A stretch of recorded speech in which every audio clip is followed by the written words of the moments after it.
Before the steam engine started rolling down Main Street in the parade at McConnellsburg, before the stationary engines fired up, and before the crowd began checking out row after row of classic farm tractors at the big Grease, Steam, and Rust show, we headed over the mountain to visit the John Deere collection of two brothers, Gary and Danny Witter.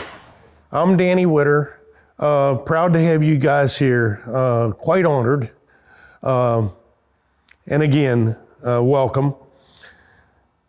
You're looking at a habit that Gary and I have, that we enjoy pursuing what we do, taking something that looks like possibly junk and turning it into something that looks nice. I was born and raised on John Deere, so if there's anything any better, I don't know about it because I haven't had anything.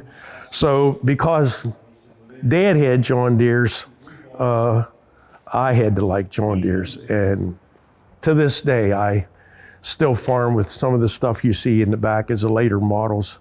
After their dad sold his collection of John Deere tractors, the Witters were out of the hobby for a while. But when they came back to it, the primary focus was on finding and restoring John Deere Orchard model tractors. I guess I like shiny. I can appreciate a nice original tractor. Trying to find an Orchard in its work clothes that is decent. They've had a lot of rough life. The Orchards got used hard, the limbs were hard on them. The reason it focused on the Orchard models is one reason they're rare.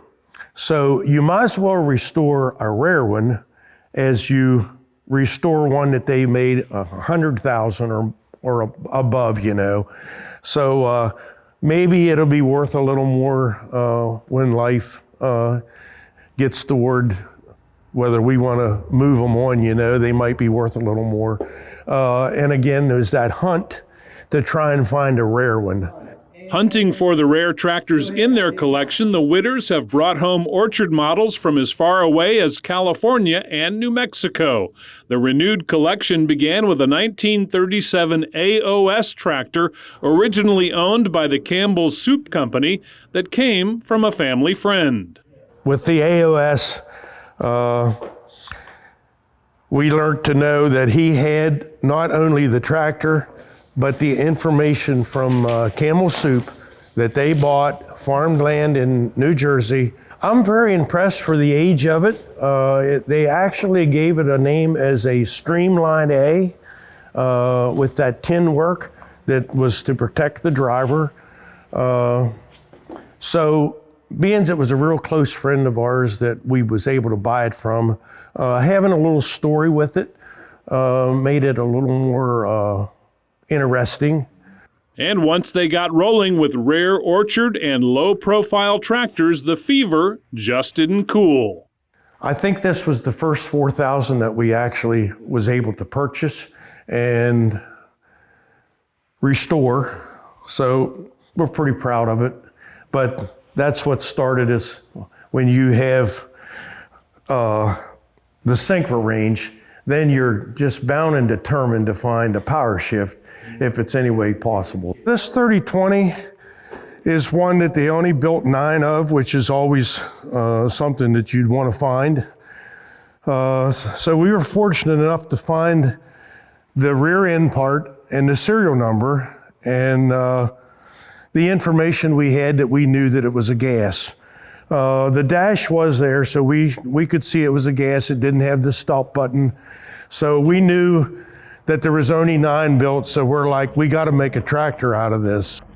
The 2020 is one of one.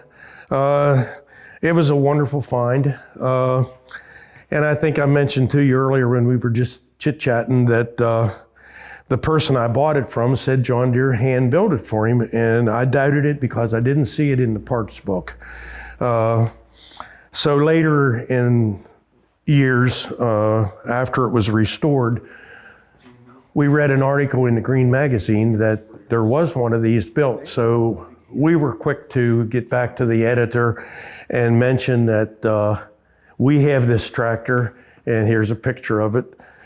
And I think they done a very nice job of only building one. The tank just seems to flow with the tractor. Of course, on an orchard, you're always keeping low for the limbs. Gives you protection for the operator. So with a rare green machine everywhere you look, it does make you wonder just how many tractors the Witters have collected and restored. Well, I honestly can't answer that question, how many we do have. Like I was telling you earlier, some of them came out of a salvage yard because it had a good serial tag, and then we would buy another tractor to build it back. One tractor leads to another, but honestly, I have too many tractors and I can't name where this one came from. Either it's my memory or too many tractors. Too many? Maybe, but not likely when you've got classic tractor fever. We have enough to last us our lifetime down at the farm that's not restored. It's a fever. It's a fever, yeah.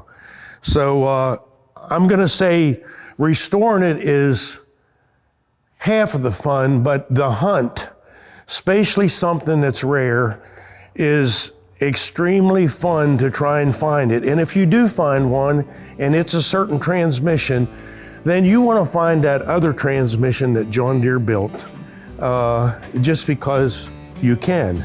I don't know what else to say other than it's just been a fun time doing it. Thanks for catching Classic Tractor Fever. If green is your scene, be sure to check out these other classic stories.